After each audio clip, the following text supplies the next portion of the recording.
Welcome everyone. Welcome back to our channel. This is standard disclaimer. Okay. आज का topic है कि is Nifty heading towards 16K or 16,300? Is it possible in near term or short term? We will see on charts. And second one will analyze, will Bank Nifty show 30K by this 36K by this expiry? Let's see क्या रखा है हमारे पास charts में. See, this is Nifty. हम लोग काफी दिनों से डिस्कस कर रहे हैं. This is a range bound और रेंज बाउंड में ही घूम रहा है, नीदर अप नॉट डाउन. एक रेंज में निफ्टी स्ट्रक हो गया. इट्स ए रेंज कॉम्प्रेक्शन, जहां पे रेंज को कंप्रेस किया जा रहा है basically due to global scenario you can say, और positions we that option writers have make. जो भी आप कह लो, इसके पीछे डाटा फैक्टर बोलो, कुछ भी बोलो, इट्स अ रेंज. एक रेंज में निफ्टी स्ट्रक हो चुका है. अनटिल अनलेस ये रेंज ब्रेक होता है, तब तक आप ये समझो कि कोई मेजर मूव नहीं आने वाला है. We have to wait and watch कि कब वो रेंज ब्रेक होता है. और broader range as I discussed already कि अगर ये इंट्राडे में ये कोई आवरली टू आवरली कैंडल इसके ऊपर सस्टेन करता है, देन इसके ऊपर हाई पे बाइंग होती है और हमारा 15,900. तो हमारा basic broad range is 15,900 to 15,600 के आसपास का. ये 300 पॉइंट्स का बेसिक रेंज है. अदरवाइज वी कैन से 15,950 से लेके 15,450 ये ब्रॉडर रेंज है.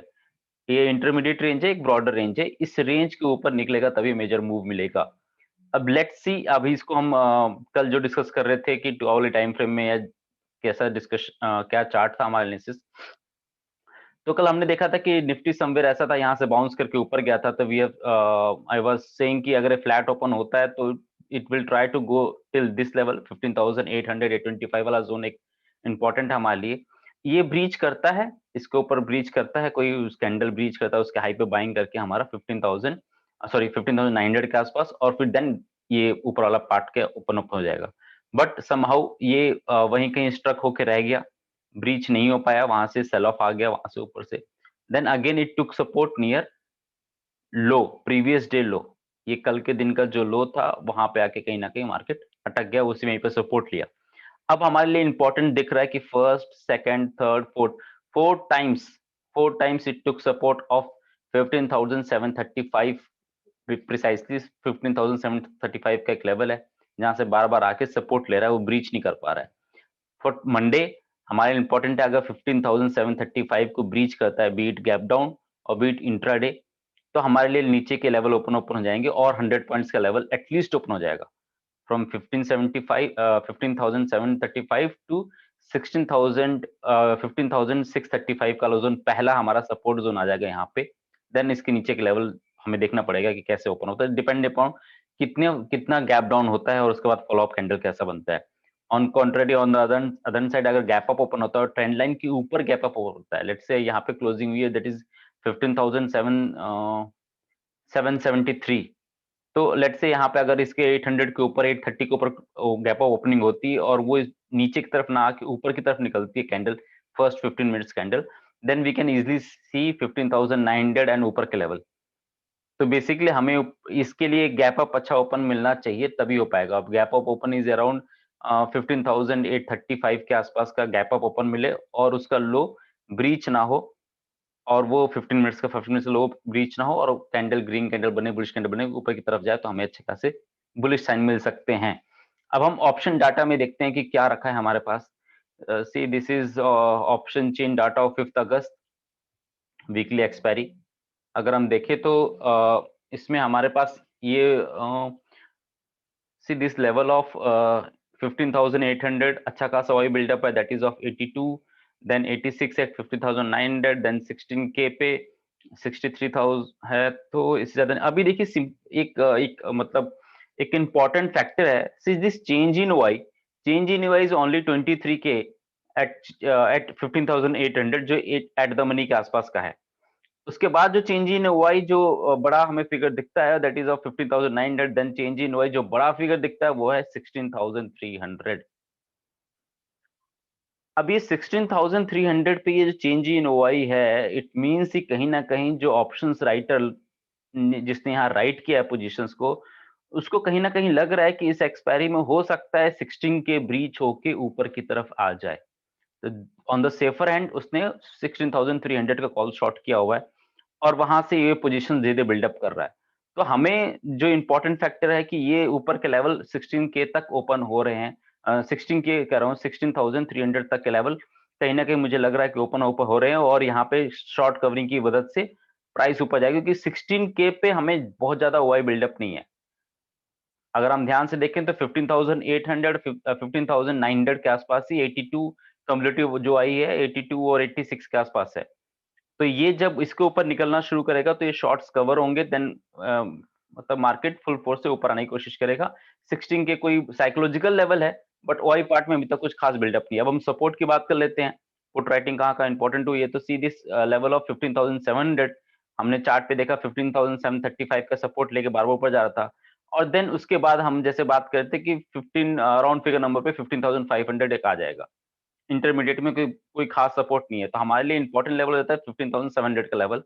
15,700 सस्टेन किया, देन अपसाइड इज ओपन। अगर 15,700 सस्टेन नहीं किया तो फिर डाउन साइड के रास्ते ओपन अप हो जा रहे हैं। This is broader range of Nifty अगर वो डाटा के हिसाब से, और हमने प्राइस एक्शन भी देख लिया। Let's see bank Nifty. Bank Nifty में क्या रखा है, this is the daily chart. एक रेंज कौन एज यूजुअल जो निफ्टी का हाल है वही बैंक निफ्टी का हाल है, एक रेंज में अटक चुका है। एक गैप डाउन ओपन होने के बाद वो ना इसका हाई ब्रेक हो पा रहा है ना इसका लो ब्रीच हो पा रहा है, और कहीं ना कहीं इसी रेंज में पिछले एक हफ्ते 10 दिन से घूम रहा है मार्केट। अगर 2 वाली टाइम फ्रेम में देखें हम तो सी दिस, एक ये और भी टाइटर रेंज है। इस रेंज की अगर हम बात करें जो और हमारा रेंज कॉम्प्रेक्शन बहुत खतरनाक हो गया है, जिससे अगर इस रेंज को निकलता है तो एक शार्प मूव आ सकता है। दिस बैंक निफ्टी का जो शॉर्टर रेंज है वो है 34,770 एंड देन 34,500 के आसपास का। इधर साइड ये मतलब ऑलमोस्ट 250 पॉइंट या 300 पॉइंट, ब्रॉडर बोलो 300 पॉइंट का रेंज है। 300 पॉइंट रेंज में 2 दिन नहीं बिता दिया इसने। अब अब मेरा जो एक्सपीरियंस है, जो मेरा मानना है, वो मैं भी इसके बाद शेयर करता हूँ। लेट्स से इसका ऑप्शन चेन देख लेते हैं, उसमें क्या लिखा हुआ है। ऑप्शन चेन में है कि major major major major major 35,000 round figure number as usual, then 36 के 35,000 के बाद 36,000 के आसपास ही अच्छा खासा ओआई बिल्डअप है। अभी तक क्योंकि आज फ्राइडे था तो ज्यादा फिगर्स जो क्लियर होंगे वो मंडे को होंगे। तो अब मंडे को ज्यादा अच्छा डाटा क्लियर हो जाएगा तो पता चल जाएगा हमें। लेकिन फिर भी as on today, as of now हमारे पास जो हाईएस्ट ओआई है वो पहले 35 के पे है, फिर देन 36 के पे। और ये कहीं ना कहीं यहाँ पे शो करता है कि इन केस 35 के ब्रीच होता है, जो हमें चार्ट पे दिख रहा है ये वाला लेवल, ये जो ट्रेंड लाइन रेजिस्टेंस है, ये ट्रेंड लाइन रेजिस्टेंस ब्रीच होता है तो आराम से 35,000 ये तो लेवल आ ही जाएगा। उसके बाद ये लेवल्स का हम वेट कर रहे हैं।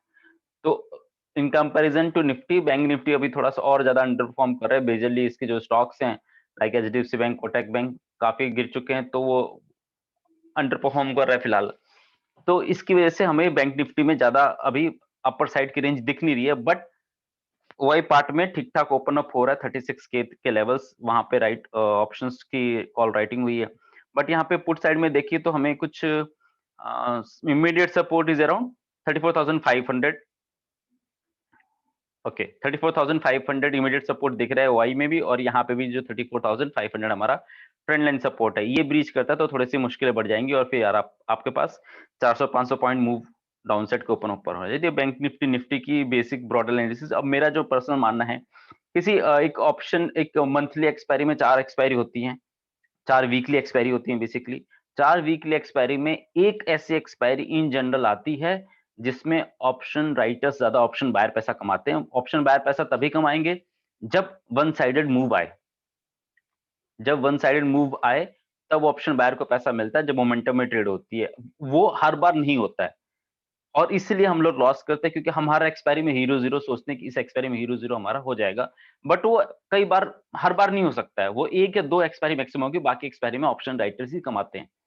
तो वो जब अब हमें दिख रहा है कि एक शार्प, एक टाइट कंसोलिडेशन फेज में चल रहा है, तो आई एम एक्सपेक्टिंग कि ज्यादा दिन नहीं चल सकता है। I am expecting a sharp breakout either side, किसी भी साइड है, आई डोंट नो किस साइड है। आई एम नॉट एस्ट्रोलॉजर जो प्रिडिक्ट कर पाए किस साइड आएगा, बट एक किसी भी साइड आए एक शार्प मूव, वहां पे घुस जाना है हमें, ताकि उस समय जो हमें रेंज एक्सपेंशन मिले उसका फायदा उठा सके। ठीक है, तो दिस इज माय एनालिसिस, मेरा जो पर्सनल व्यू है मैंने शेयर किया. Hope you like the video. If you like the video, kindly hit like, subscribe and share the channel. Thank you very much.